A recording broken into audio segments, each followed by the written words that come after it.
Hello, welcome to my next update video. Alright, we'll start off with discussing the baseline value for each of the stats. So now I currently have all of these stat bars visually enabled. Now by default, not all of them are shown, but I went ahead and ticked them on just for demonstration.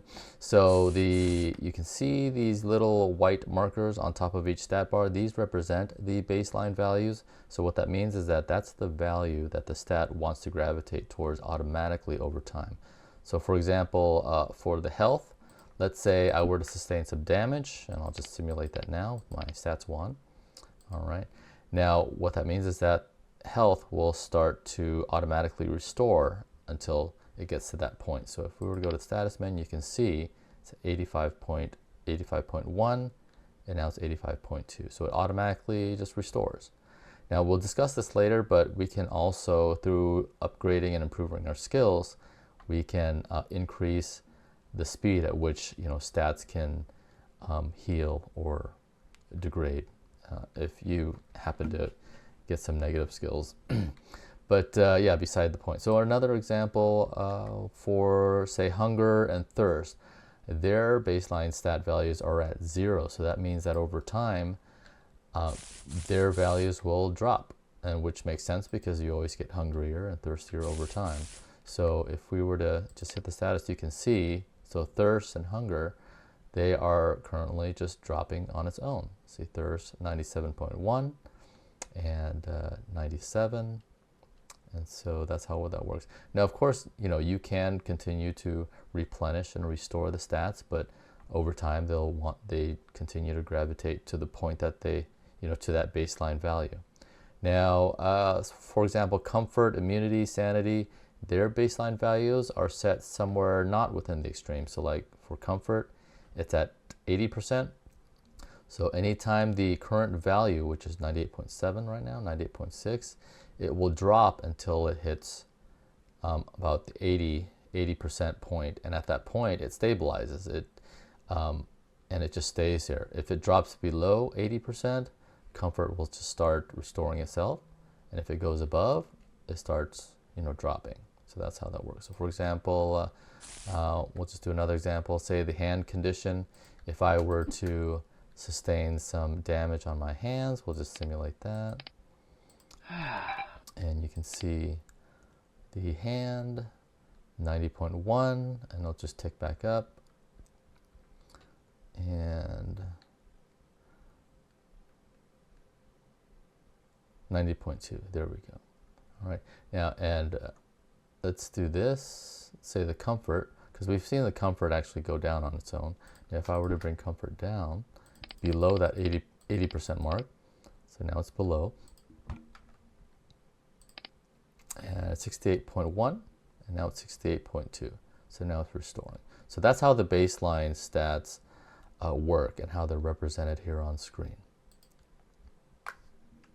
All right, so next we'll go into the new status effects that I've added into this update. So the first one would be the illness. So conditions that can cause illnesses would be like cold temperatures and sleep deprivation. So if that occurs too often, you start to get ill, and I can simulate that. Let's go ahead and do that. There's the illness stat, and as your illness increases, your severity, the severity of illness becomes worse. So I'm gonna go ahead and increase that, and you'll see the first severity pop up here in a second. There we go. So the first one is that you're ill with the cold. And so when that happens, we can hit the status menu, and you can see that what happens if I hover over it, alertness and comfort is dropping, and activities take more stamina, movement speed, jumping isn't hindered, and your base health and base comfort, which is the baseline values for health and comfort, also drop. Now you also see that you sneeze. And just for demonstration purposes, if the player's going to be sneezing like every 10 seconds or so, but it doesn't happen this often. But yeah, you start sneezing, that's a consequence. And when you do so, you can see that you can't move for a second and you close your eyes. Now I'll go ahead and increase the illness even further. So here we go. And now we're ill with the flu. Hit the status, and you can see it's the same information, but you just the text is a little bit more red with the updated title, just to give you a better idea. And now when you're ill with the flu, you're coughing. And the next severity after the flu is pneumonia. So you'll see that here. There we go. And this is the highest severity. So this is where you're suffering the most consequences. And we're still coughing as well. And again, the coughing effect doesn't occur this often. It's just for demonstration purposes. But you can also see the screen effect. You've got the little halo around the corner, the edges of the screen that signify that you're not well. And you're also losing health and your baseline stats. As you can see, the baseline value is further down. It's not 100% any longer, and your comfort is also down. So that's how illness works. Okay, next status effect is poison. So this is more like food poisoning. So I'll go ahead and trigger that. So here's the poison. All right, so this is the first severity. So you just have a slight stomach ache.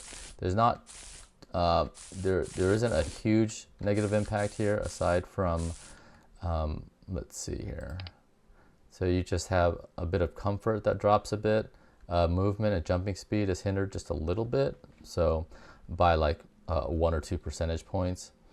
But and what would trigger a stomach ache during gameplay would be, say, consuming raw or poisoned foods, or drinking water that hasn't been, say, boiled, so unclean water or murky water. And so let's pump up the severity here. So let's say if we just continue consuming unhealthy items here, and then it increases to nausea. And this is where we start vomiting, and it should trigger here in a second.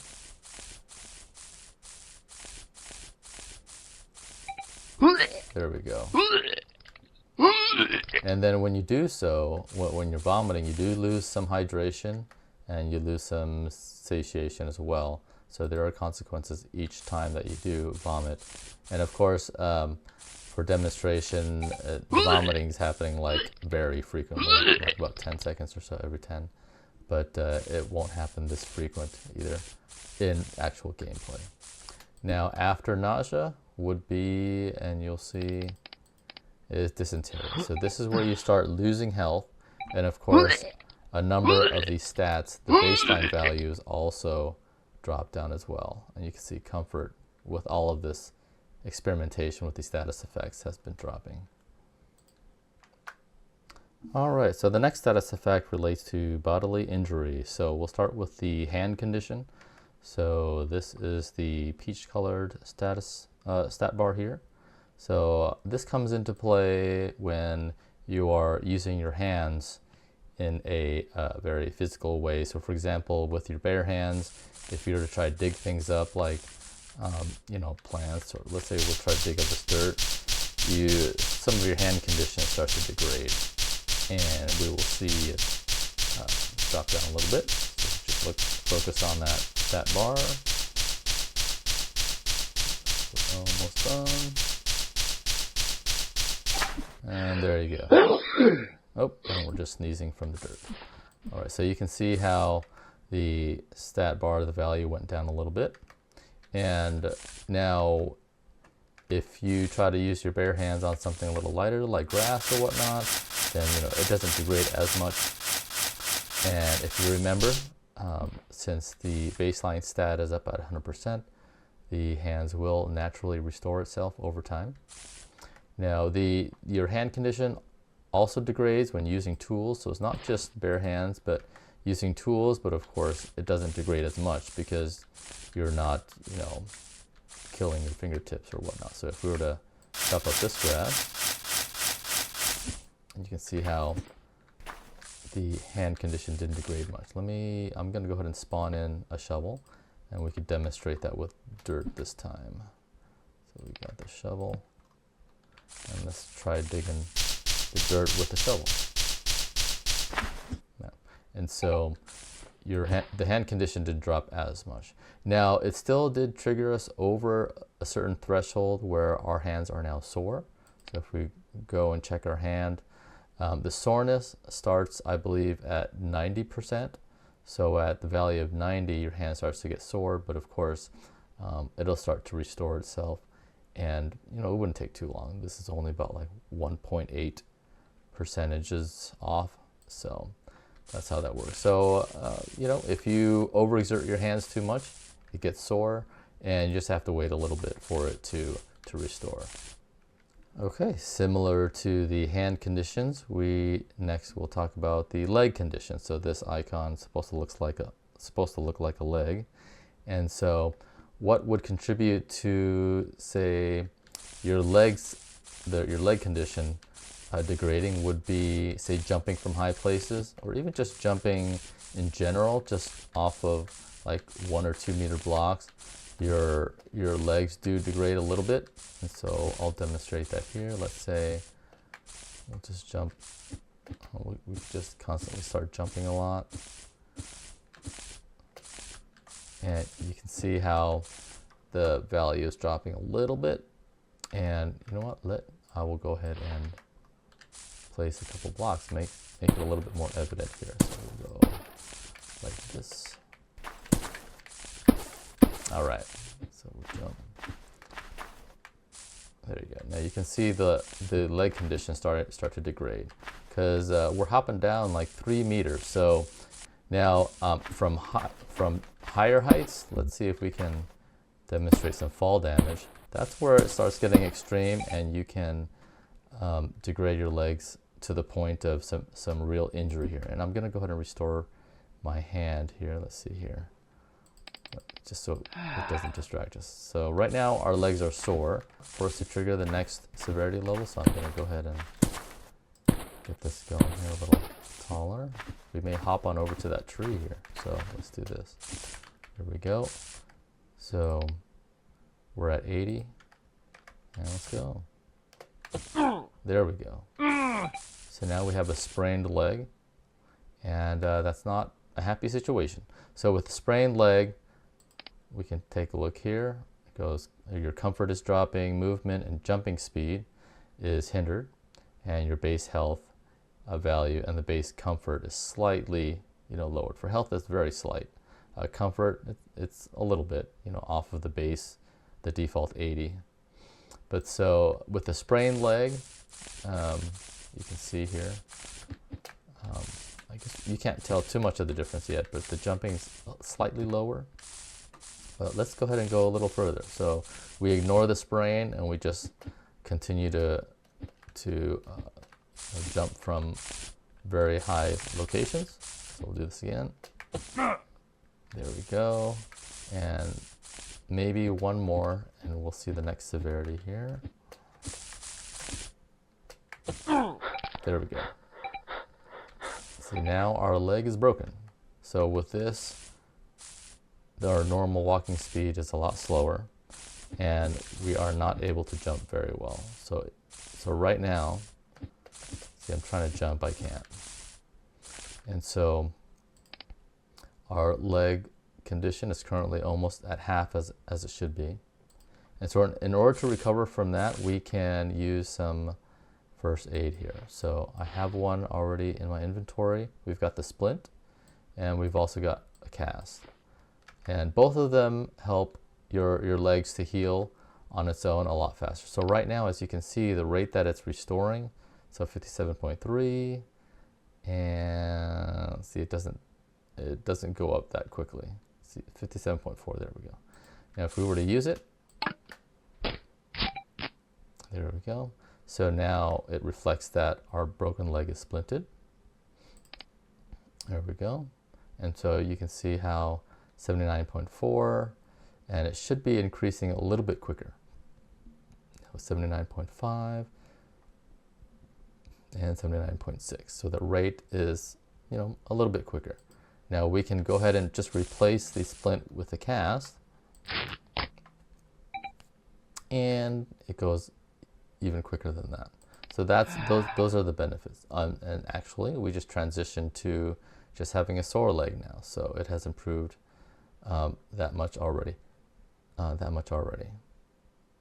Okay, so now a few things about bodily injury is that the type of clothing and armor you wear will help prevent, further injury as well. So for example, if I wore socks and shoes, that would help reduce the type of leg injury that I would normally sustain. So for example, if I were to jump off this high place that I made for myself, I'll fully restore my legs. It's at 100%. So let's say if I were to drop down without shoes or anything, and I got a sore leg, and my legs are down to, let's say, 89.6. So I'll just restore myself. So that was 89.6 was the value that it dropped down to. You'll see that it's reduced from that if I were to wear feet protection. So I'll drop down. And it is 91.6. So I didn't lose as much. Now I'll restore that. And now with shoes, and even without shoes, the type of ground surface that you land on also determines how much damage. So that was dirt and grass. Now below here we've got sand. So if I were to land on sand, which is a lot softer, I would not be losing as much leg condition either. So if I land on sand, and before it was 91 point something, now this is 92.8, so not as much. And let's just do that one more time just to make sure it's not a one-off. There we go, fully restored. There we go. 93. All right. And further, I built this next to water. So with water, you don't lose any leg condition at all because water is soft. Well, to some extent, of course. There we go. I didn't sustain any damage at all. And that's how that works. Okay, now this leads into our next status effect, which relates to body moisture or wetness. And as you can see, after a few dunks of water in the lake, I have gotten wet. And so you can see that by kind of the screen effect of like the water droplets on the screen, on the edge of the screen, as well as the actual status icon for the status effect, which is right here. So I'm currently 74-ish, 70 around there as far as a wetness level. And say 100% means I'm completely soaked with water, and I'll further demonstrate that. If I were to duck in the water, and there I'm 100% wet. And you can see there's a lot of water droplets and such on the screen. And so wetness, what that impacts is your body temperature, so your feels like temperature. So if we were to go to the status screen, thermal status area, you can see that my feels like temperature is 60 degrees, around 60 degrees. The current air temperature outside is fairly cool at 55, but because of my wetness, you can see under the wetness factor, it's reduced my feels like the temperature down to by another 9 degrees, so down to 67. Now you can see as my wetness steadily drains, as I get a little drier and drier, the wetness factor does decrease or becomes less of a factor, and my feels like temperature kind of increases. And I can also simulate the drying. Let's go ahead and dry myself off a bit. So wetness, I'm dropping my, and you can see I'm drying a little bit. The water droplets are kind of going away. So let's do this. I'll just bring it all the way down to say, there we go. So like just 10% wet. If we return to the status menu, you can see the wetness factor on my temperature is much less. It's just dropped it by 1 degree, and I'm a bit warmer and still within that nice temperature range. So that's how that works. So the more wet you are, the colder you will generally feel, and it's actually multiplied further if you're in freezing temperatures like in a snow biome or whatnot, and your wetness will really cause you a lot more challenges as it keeps you colder for longer. Now I'm going to go ahead and get myself wet, and I'll demonstrate how your wetness as far as drying yourself off, you can speed that up here. So do this, dunk in the water, I'm completely soaked. Now it's just with like a heat source. So if I were to put down a campfire, let's turn it on.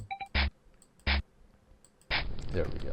So normally, and I'm going to back away from the campfire, normally your wetness, and you can see how the wetness is falling by maybe like a degree or so every couple seconds. So now it's at 91, 90, and 89. So the closer you are from any heat source, it'll drop much quicker. Now you can see it's going by like 87, 86, 85.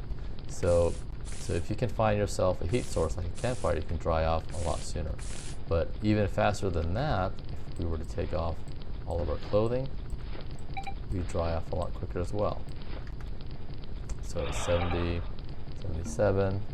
Now, on top of that, the amount of wetness that you still have remaining also determines how quickly you dry. So if I were at 100% completely soaked, the more wet that you are at the beginning, the faster you can dry off, which also means that the final couple percentages of wetness that you may have where you're almost dry does take a little longer to dry off. But right now you can see how my wetness is dropping by like a degree or so every second.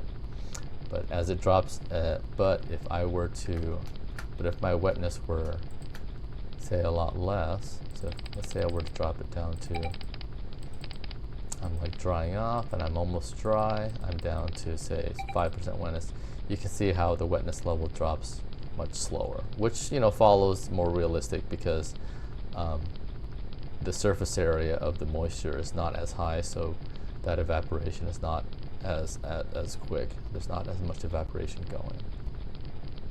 So that's how that works. Many factors can go into your jumping ability, or that can actually hinder it. So for example, if I'm carrying a lot of weight, or if I'm starving or dehydrated, my general movement speed, and jumping ability reduces. So I'm going to go ahead and simulate that. So I'm going to go into starving mode, starving and dehydration mode, and I will simulate a bunch of weight that I'm carrying. So let's say, there we go. So if you can go to the status, I'm completely starving, I'm very heavy, and I'm completely dehydrated. So all these hinder my speed, as well as other status effects if I were to have stacked on me, but just these three are good enough. So you can see when I'm trying to jump, I can't really make it up on top. So in this type of situation, you still want to be able to climb up hills and still traverse the landscape. So to do this, you can crawl up the node in front of you by ducking, and then once you're up against that node, you press and hold the jump, and that allows you to crawl up. So that way, you're still able to make it up a hill if you need to. So again, it's ducking and then press jump, and then you kind of crawl up. And that's a mechanism that's useful. That also matches real life, where you may have a broken leg or you just can't jump that high, but you can still at least crawl up, on top of surfaces to get up higher. So duck and jump. There we go. So that's how that works.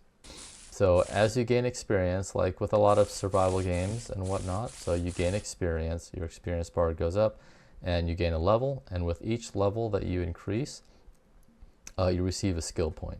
And I've already preloaded my screen with a bunch of skill points just for demonstration purposes. So I've got 100 here, but again, you only gain 1 experience points per level gained in real gameplay. But so this is the new skills tab that I've added, and it spans across 8 different main skill categories. So you've got strength, toughness, agility, endurance, immunity, intellect, digestion, and survival. And each one of these contain the actual abilities or the sub skills that you can actually upgrade or improve. So for example, under strength, you've got power lifter, which allows you to, it essentially increases your maximum carrying weight. Cargo tank, this provides less impact to movement speed, you know, when you're weighed down by weight.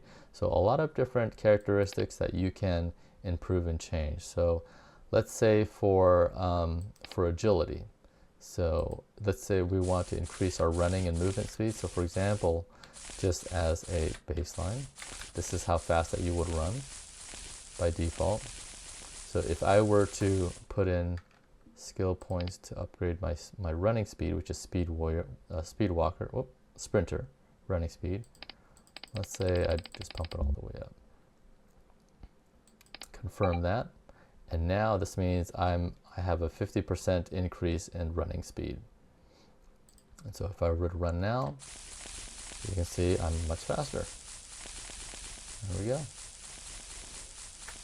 And just a little bit more specifics on how the skills interface works. So each of these little boxes represent one skill point that you can put in to upgrade it. You can see with the pop-up text, it'll tell you how much is currently been put in, or what the actual bonus amount that you're receiving. If you hover over the plus symbol, the plus button, it'll tell you how much each increment will give you. So let's say, for example, longitude, this increases your jump height. So right now, obviously, by default, you could only jump up, say, approximately 1 meter up, so that you can, you know, get up a 1 meter block. If we were to increase that, so you go to skills, longitude, let's say we just put in like 6, or we'll cancel out, we'll just do 5. 3, 4, 5. So each increase is 5%. We'll confirm it, which means we get a 25% increase. So if we're to jump now, see, we're jumping much higher. Boom. So let's bring it all the way up here. So now we're jumping 50% higher. We can pretty much jump up on top of, say, a 2 meter block, I believe. So let's just try this. So we have here. Boom, yeah, 2 meter block jump. We can't do 3, but 2 meters is just fine. All right, so, and that's a lot of other things that can be upgraded. And like, for example, toughness, that's where a lot of the health related stats improvements can happen. So for example, increasing your maximum health. So if we were to bump this up all the way, so that'll give you 100% or 100 more points, so pretty much a doubling of your health bar. So if we go to status, you can see now your health maximum is 200 as opposed to the default 100 before.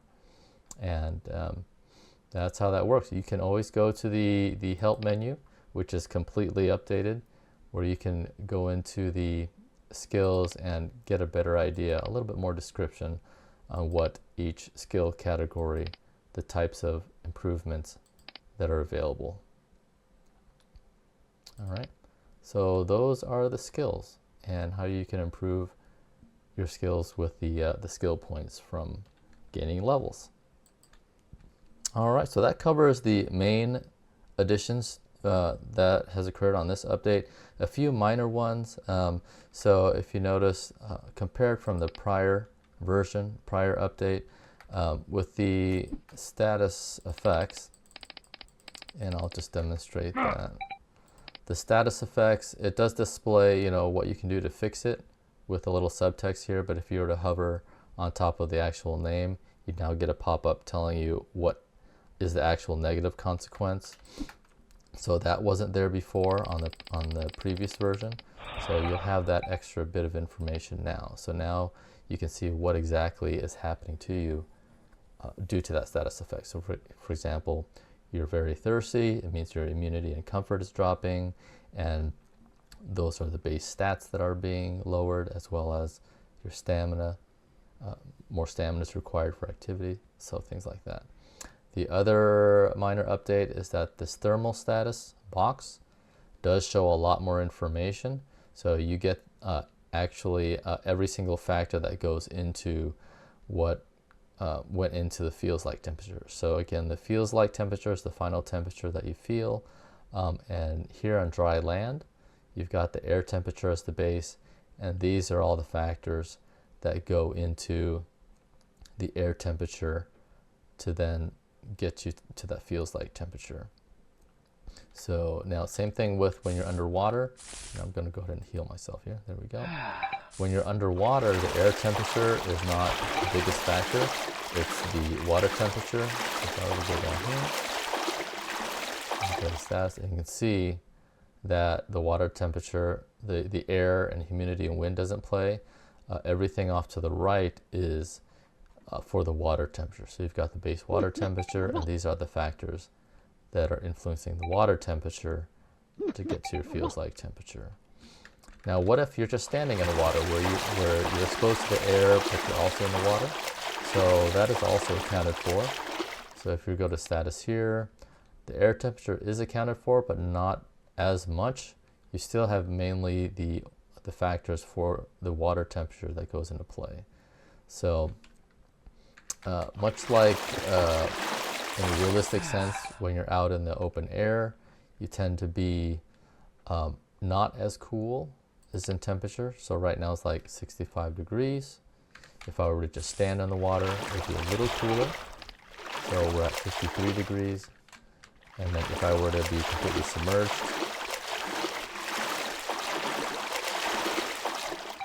I'm now at 45 degrees, which is pretty much the water temperature.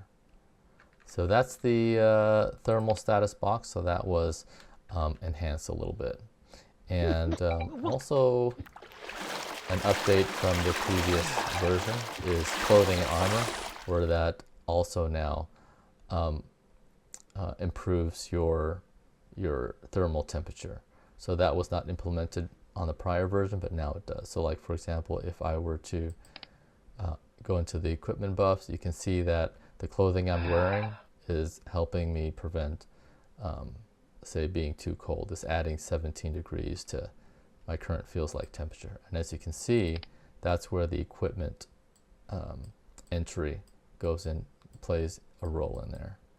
So the air temperature is 55. I'm getting a plus 15 degree bonus on top of that due to my clothing and armor. So there you go. And that's pretty much all the updates at this point for me to discuss on this video. So as always, thanks for your interest in my game, and any comments or questions, let me know. All right, thank you. Bye.